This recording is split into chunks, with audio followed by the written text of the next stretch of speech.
இன்றே டவுன்லோட் செய்து உங்கள் ஃபேவரட் ஷோக்களை என்ஜாய் பண்ணுங்க. அண்ணி, எந்த நகை தானே நீங்க வர்ஷினிக்கு போட்டு விட்டது? இப்ப என்ன சொல்ற விஷால்? இல்ல, இந்த நகையை நான் எடுக்கல விஷால். நான் எடுக்கவே இல்ல விஷால். என்ன நம்ப விஷால். நான் எதுவும் பண்ணல விஷால். நீ எடுக்கலனா அண்ணி கொடுத்த நகையெல்லாம் எப்படி இங்க வந்துச்சு? அத்தை, என்ன நம்புங்க அத்தை. வர்ஷினியோட நகையை நான் எதுக்கு அத்தை எடுக்க போறேன்? நீ எடுக்கலனா நகை தானே வந்து அங்க உட்காந்துக்கிச்சா? இல்ல நான் எடுத்து வச்சேனா? நான் எடுத்து வச்சேனாவா? நகையை காணும் எல்லாரும் பதறனப்போ நீங்க தான் இசை மேல டவுட் இருக்குன்னு சொன்னீங்க. அது மட்டும் இல்ல, உள்ள வந்து தேடி ஆகணும்னு திரும்ப திரும்ப சொல்லிட்டே இருந்தீங்க. ஏன் நகையை நீங்களே கொண்டு வந்து வச்சுட்டு இசை மேல பழைய போடக்கூடாது? எனக்கு இதுல தாங்க டவுட் இருக்கு. ஏய் விஷால், ஏதாவது உளராத. உன் பொண்டாட்டிக்கு நீ வக்காலத்து வாங்க, அதன வேண்டாம் சொல்லல. அதுக்காக என் மேலயே நீ பழிய போடுவியா? சரி, நான் இன்னொன்னு கேக்குறேன். ஒருவேளை இசைய நகையை எடுத்திருந்தா மொத்த நகையும் இங்க தானே இருந்திருக்கணும்.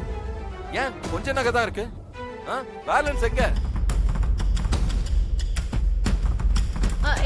அத இசை கிட்ட கேளு. ஏன் எதுக்கு அவகிட்ட கேட்கணும்? இல்ல, நானும் பாத்துக்கிட்டு தான் இருக்கேன். பந்தக்கால் நட்டினதுல இருந்து நானும் இசையும் ஒன்னாதான் இருக்கோம். அப்படி இருக்கும்போது இசை எப்படி நகையை எடுத்திருப்பா? சரி, அப்படியே எடுத்திருந்தாலும் இசை இந்த நகையை எடுக்கிறதுக்கான இன்டென்ஷன் என்ன? அது ஏதாவது சமாளிடி. இன்டென்ஷனை பத்தி விஷால் கேக்குறாரு. இசைக்கு இப்ப இருக்கிற ஒரே இன்டென்ஷன் அசோக் வர்ஷினியோட கல்யாணத்தை நிறுத்துறதுதான். என்ன இதென்ன முட்டாள்தனமான பேச்சா இருக்கு? இந்த நகையை திருடினா கல்யாணம் நின்னுடுமா? நான் எதுக்கு கல்யாணத்தை நிறுத்தணும்? இது பாருங்க, அப்படியே நான் நிறுத்தணும்னு நினைச்சாலும் வேற ஏதாவது வழியை தான் நான் யோசிப்பேன். நான் எதுக்கு நகையை திருடணும்?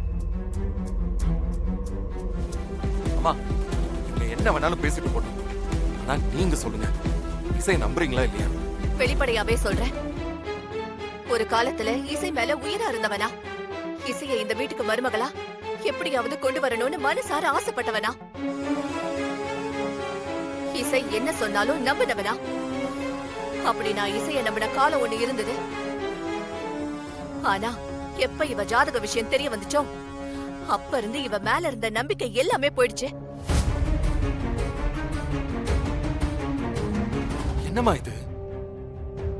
அப்போ இசைதான் இந்த நகையை எடுத்தான்னு நீங்க சொல்லாம சொல்றீங்க, அப்படித்தானே?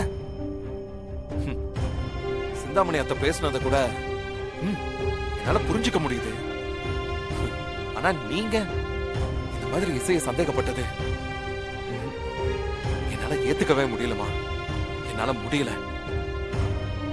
எப்ப நீங்க இசை மேல சந்தேகப்பட்டீங்களோ அப்பவே நான் முடிவு பண்ணிட்டேன்.